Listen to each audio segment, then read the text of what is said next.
Tuesday sa inyo mga kapamilya. Bilang art na po ang pinag-uusapan natin. Ang isa pong form niyan ay performing arts kung saan po ako ay nabibilang.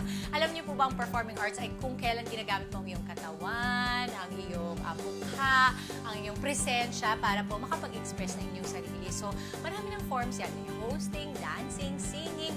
Kaya hindi po lahat ay nabibigyan ng ganyang kakayanan. Kaya kung kayo po ay merong naitatagong hidden talent na ganyan, nakakanta kayo, nakakasayaw, nakakapag-public speaking, nako, dapat po i-go at i-develop nyo yan. Never too late, ha? Sabi nga nila, kahit na bandang mga 60s, 50s ka na, pwede ka pa rin talaga. In fact, dun sa school na pinag-aaralan ni Kali ngayon, alam niyo po, meron silang mga estudyante na buong pamilya, mommy, daddy, tapos mga anak nila. Di ba ang cool? Oh.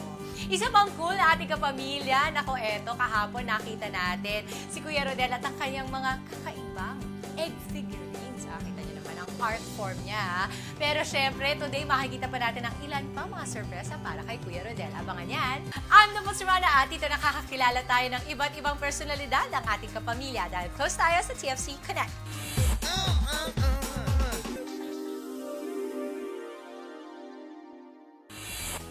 Maaga pong naulila sa ama itong si Kuya Rodel at naipangako niya sa kanyang sarili na siya na ang magtataguyod at mag-aalaga sa kanyang ina at bunsong kapatid.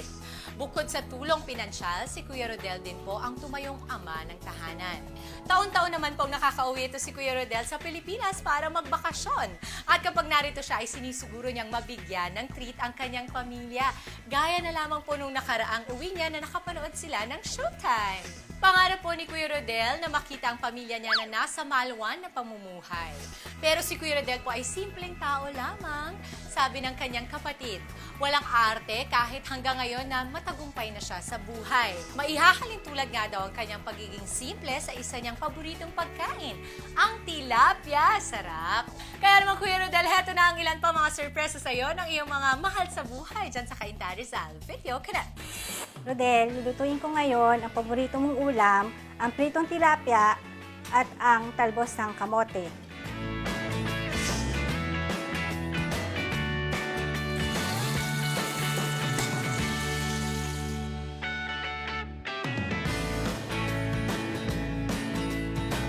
Ngayon, luto na ang mga paborito mong pagkain, ang pritong tilapia at ang talbos ng kamote. Madali lang, masustansya pa. Nung araw kami, kahit na mahirap kami, dahil hindi naman kami ganito dati, masaya kami kahit mahirap kami. Siya na ang tumayo na bilang ama ng mga kapatid niya. Siya ang nagpaaral. Kaya siya nakapagpatapos sa lahat ng kapatid niya. Rodel, ayan ha, nasunod na ang gusto mo. Kasi kanyang bahay ito eh. Kaya wala akong masasabi sa kanya kung hindi sana nga humaba pa ang buhay mo. Ako napapaiyak ako dahil naalala ko yung mga nangyari sa amin nung araw. Kaya naiisip ko rin yun, yung mga nakaraan namin. Bilang isang tito, para rin siyang daddy. Kung parang naging daddy siya sa akin, pati sa anak ko, dala-dala din niya yun. Kung naging teacher din siya sa akin, ganoon din siya sa mga bata. Kung anong ginawa niya sa akin, sa aming magkakapatid din, ganoon din ang ginagawa niya sa mga anak ko. Dad, maraming salamat sa sacrifices mo at natulong mo kami dito sa Pilipinas na mamuhay ng maganda. Thank you very much. Love you, Dad. Rodel, thank you sa lahat-lahat ng mga ibinigay mo sa amin at ibinibigay pa.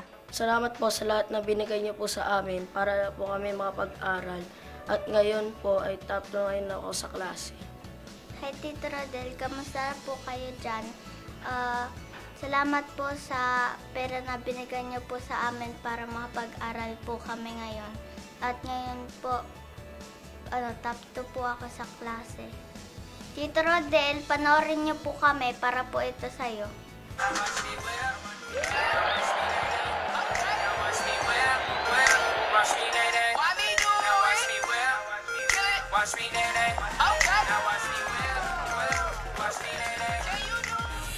Rodel, sana nagustuhan mo ang munting handog namin para sa'yo. Maraming salamat sa TFC Connect sa pagbisita sa amin dito. At dahil dyan, gusto namin batiin ang aming mga kamag-anak at kaibigan sa ibang bansa. Hello, Bestina! Sa Palma family, Sa Antolin family. at sa Barrientos family. At dahil dahil dyan, Close tayo sa TFC Connect! Maraming salamat, Kuya Rodel, sa pag-share mo ng kwento mo sa amin. At ngayon lang ako nakakita ng ganyang art form through eggs. Kaya thank you for sharing your unique and very inspiring kwento. Maraming salamat, kapamilya, for joining us this Tuesday. Bukas po mag-enjoy tayo sa nakakabatang enjoyment naman. Kaya abangan yan. I'm Dupo Sumana at dito masayang marinig ang mga pangarap ng ating mga kapamilya dahil close tayo sa TFC Connect.